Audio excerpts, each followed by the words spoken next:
Hey, welcome to my submission of Yooka Laylee console any percent for Speedcon 2019. This is a rather short run of this little game, which is casually centered around collecting things, enjoying the worlds, having fun with the music, and running around freely. But this speedrun is rather streamlined, as we skip a lot of stuff and do the boss fight really early on. So yeah, this intro area in which you would usually have to collect a few of the quills to give them to Trouser for him to open this gate that you can see back there. We just get his ability, which is our basic attack. It's called Tail Twirl, and then use some collision on the bushes right over here to climb right out. We don't have to collect anything. In fact, we don't collect a single collectible in this run. So yeah, we're going straight up here into an area which is casually not really of relevance, and do our first out of bounds clip, which is done by jump attacking a wall and then buffering pause for a bit. Making our way up here where we can just walk normally in this out of bounds area, and thankfully the first hub is already loaded, so we just drop straight into it and into a loading zone, which brings us to hub 3, which is called Waterworks, why the skip is also called early Waterworks. It's found in every category of the run on console and on PC, but on PC it's performed differently, as we don't have the pause clipping ability. Also, these little loading screens would be a good possibility for donations if on the marathon. So yeah, then we're pretty much just platforming our way somewhat casually through the hub until we're in this little archive section, where we want to clip through a wall again, which in the run saves time if we get it within the first 3 tries, so that was the first try and that's really awesome. Making our way to Trouser for the second time, getting the last move that we're actually gonna get in this run, which is a glide ability, which lets Laylee help us glide for some moments. Yeah, some rather easy movement again to make our way fast into this back corner of the room, where there's actually a loading zone behind the wall again, which is usually a shortcut from the 5th hub into this hub, but we can just go through the wall, hit the loading zone, go away that's not intended, and we are right in front of the elevator door, which is the loading zone for the final boss fight, in fact. Which is kind of funny, because this run hasn't even been longer than, like, I don't know, 4 minutes now. Yeah, boss fight then will take like 7 or 8 minutes if you get it first try, which is kind of hard. You will soon see why, as our health is a little limited. So here we have to clip through once again, and this is the last out of bounds clip, and yeah, we got through, got into the loading zone, hit the trigger with A, and we're in. But yeah, before we're gonna fight the boss, obligatory for rare collectathons, we're obviously gonna have a little quiz here. Questions are randomized, picture questions, lose ourselves 3 seconds each. A mistaken question loses more. We don't usually do mistakes on these questions, even if we skip the text, but they're rather easy to answer if you have run the game a bit. Yeah, what to explain? Yeah, boss fight, I'm just gonna explain that now. Boss fight is separated into 4 phases. First phase has a little trick that makes us able to beat him in 2 cycles, which is rather hard in the console version, because the console version, especially the Switch version, adds a tiny bit of delay somehow. I don't know if it's even delay or if it's just because the game only runs on 30 frames per second, but your inputs feel a tiny bit delayed, even if you play it directly on a screen. Where would you play it if not on a screen? Wow. So yeah, quiz is done. It's 5 questions if you answer them fast enough. Doesn't take too long. It's pretty alright.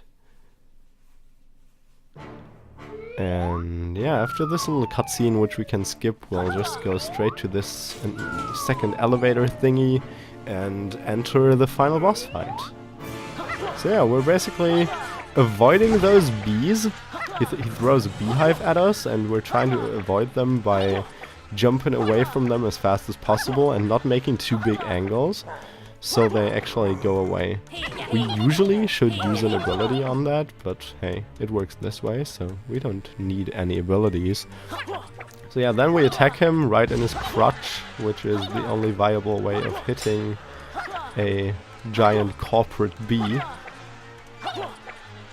And we're trying to do it in a specific rhythm to get the 2 cycle, but that's really hard. If we get it, it saves 30 seconds. It has been done. I actually was good at it at some point. I will try to get into it again once I start grinding this, like this particular run again.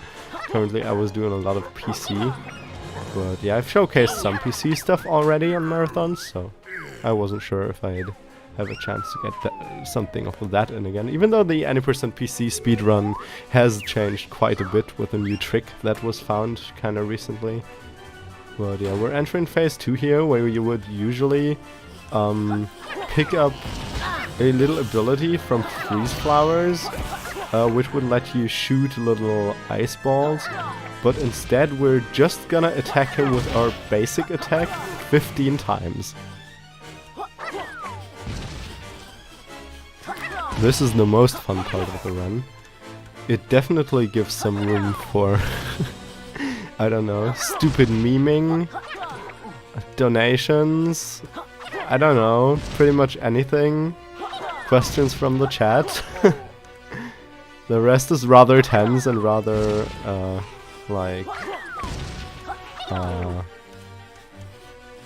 taking the concentration of the runner, but this here really is just do the same thing 15 times, don't mess up the rhythm, but the rhythm is kinda easy to get. I haven't counted, so I'll just assume it goes on for about another minute. It's definitely not the most action-packed sequence. In PC categories we at least have the roll ability, so that we can roll into him, which is a little bit faster than just running up to him all the time.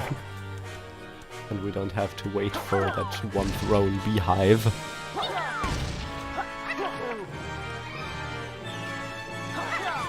Yeah, anyways, what I thought this submission could be for is to maybe fill in a little gap.